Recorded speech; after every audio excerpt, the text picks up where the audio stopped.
All right. United of Oregon, please begin by introducing yourself and explaining your rate request. All right. My name is Bill Chen, and I'm a pricing actuary with UnitedHealthcare. And this presentation is about our small group rate filing with for UnitedHealthcare of Oregon. So our meeting agenda include summary of products for 1124, network changes, summary of rate change request, and rating factor changes, and the changes since the last filing. Same as last year, the filing for UnitedHealthcare of Oregon only contains two standard state standard plans, one standard bronze and one standard silver. And both plans are continuing from last year. And there's no discontinued or new plan for 2024. And again, same as last year, they are all full network under our choice network.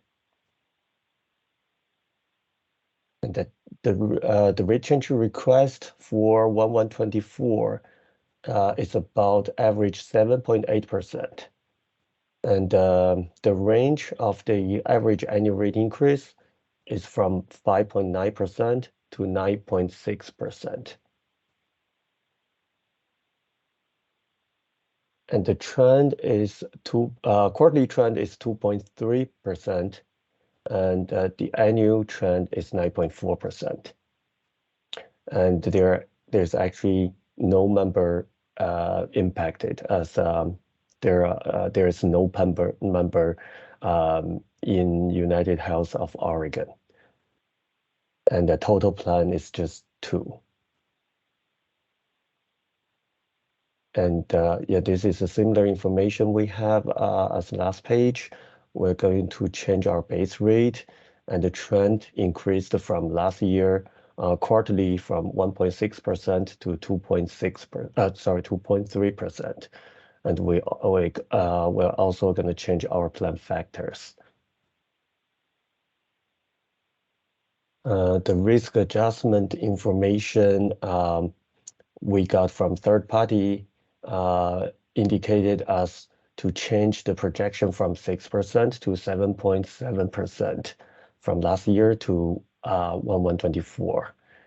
And the annual trending is actually, sorry, this is typo, is actually increased from 6.6% to 9.4%. And this is pretty much it for UnitedHealthcare of Oregon. Thank you. Division staff will now lead a discussion about the review of the filing and preliminary decision. Thank you, Ethan. My name is Michael Sink, Senior Life and Health Actuary for the division and primary reviewer of this filing. I'll take a quick break so that other members of the division can introduce themselves. Hi, yes, my name is Tasha Sizemore, and I'm the Life and Health Program Manager for the division. TK Keene, Administrator with the division.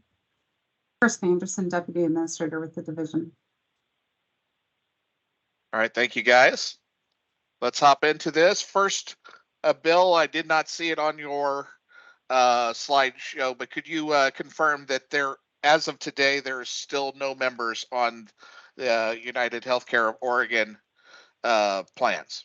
Yes, I can confirm that there's no Okay. member on this entity. So if you are here today, August 4th, looking for the impact of your rate increase on your plan, you probably were looking for the United Healthcare Insurance Company, the other United filing. That's going to change a few numbers in my review, but otherwise this is identical to that review. So let's get started. There are three main, briefly, there are three main topics that we look at when we are doing our rate review. One is to make sure the data is appropriate. Second, to make sure that the assumptions are reasonable and not excessive. And finally, that the calculations are accurate and up to actuarial standards. This filing has no members, has been true for several years for this particular legal entity. and as such, there's no base period experience. So the company uses their United Healthcare Insurance Company experience as a basis for setting the premiums for United Healthcare of Oregon. In fact, I went and checked the rates. They are identical for the two plans that they have carried over. So as such, I treat these as the same filing.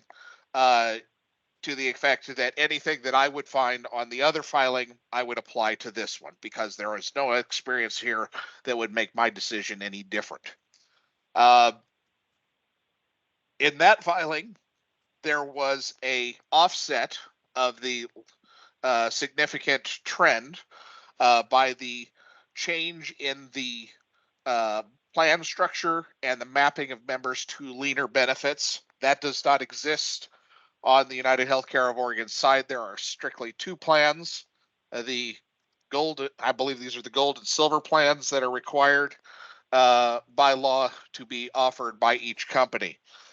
Those remain in play, and nobody is on either of them, but there is no mapping adjustments. So the final rate request, 7.8%, is more a reflection of that trend impact that I go into in detail on the other filing. And that's the difference in the numbers. The rates are the same. The plan numbers appear to be the same. Obviously, there is a different legal entity, so they're going to go through SURF. They're going to go through SURF a little differently. At the end of the day, we are recommending the original filing be approved as filed, so I am also recommending that this filing be approved as filed. Thank you. Thank you, Michael. United of Oregon, do you have any additional information or comments you'd like to make at this time? No, I don't have anything else to add. Thank you.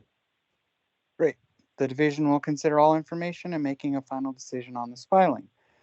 We will now take any public testimony. Please unmute and introduce yourself.